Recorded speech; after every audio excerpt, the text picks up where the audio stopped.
જય સ્વામિનારાયણ. આજે વાત કરવી છે ગરીબની ખાનદાની. ખેડૂતોની જમીન કાયદો અમલમાં આવ્યો.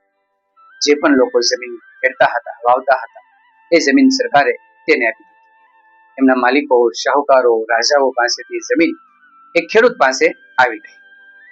બધા આનંદમાં હતા. પણ એ સમયે ગામની ઘટના અને એક ખેડૂત ઉભો થઈ ગયો અને એ ગામના અમલદારની પાસે ગયો અને કહ્યું કે મારા માલિકની જે જમીન છે ને એ મારે ન જોઈએ. અધિકારી નવાઈ લે કે આટલી મોટી જમીન આને આમ જ મળે છે મફતમાં, તો આને લેવી કેમ નથી? એટલે એને કીધું, એ ભાઈ તમે જમીન વાવો છો, સરકારે નિયમ કર્યો છે જેને ખેડે તેની જમીન, આથી જમીન તમારી છે, તમે રાખો. આવો મોકો ફરીવાર નહીં મળે, તમારે જમીન લઈ લેવી જોઈએ. ત્યારે એમને કીધું કે જમીન હું ન લઈશ, કારણ કે જમીન મફતની છે. મેં આટલા સમય સુધી કામ કર્યું છે, એ કામનું વળતર મને મળ્યું છે અને મારા માલિકે મારા ઉપર વિશ્વાસ મૂક્યો છે, એથી તો હું એની જમીન વાવું છું. જ્યારે જ્યારે મારા ઘરે કઈ મુશ્કેલી આવી, કોઈ પ્રસંગ આવ્યા, ત્યારે મારા માલિક ઉભા રહ્યા છે અને મને મુશ્કેલી ક્યારેય લાગવા દીધી નથી. શું એનો હું વિશ્વાસઘાત કરી નાખું? એની જમીન હું આમ જ લઈ લઉં? એ નહીં બને. મારે એ મફતની જમીન બિલકુલ જોઈતી નથી. ત્યારે પેલો અમલદાર જોતો જ રહી ગયો કે નાની એવી જમીનના ટુકડા માટે માણસોના માથા કાપી નાખે, જ્યારે આ વ્યક્તિની ખાનદાની તો શું, આટલી મોટી જમીન એને મળે છે મફતમાં, તો લેવા તૈયાર નથી. કહે છે કે આ તો વિશ્વાસઘાત કર્યા જેવું છે.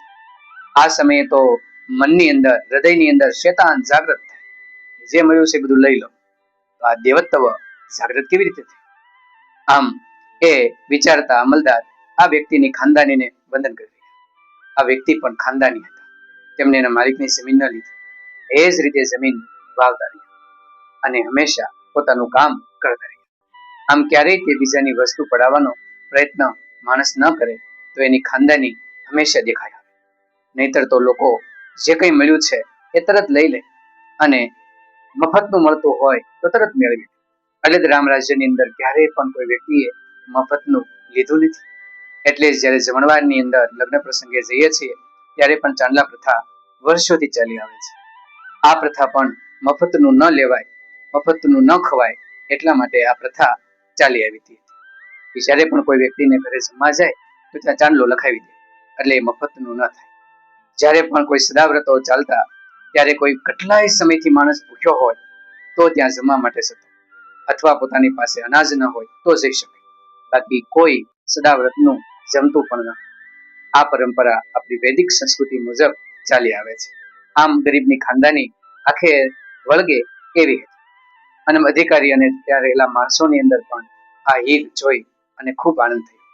આમ માણસની ખાનદાની એ માણસના સંસ્કાર ઉપર આધારિત હોય છે.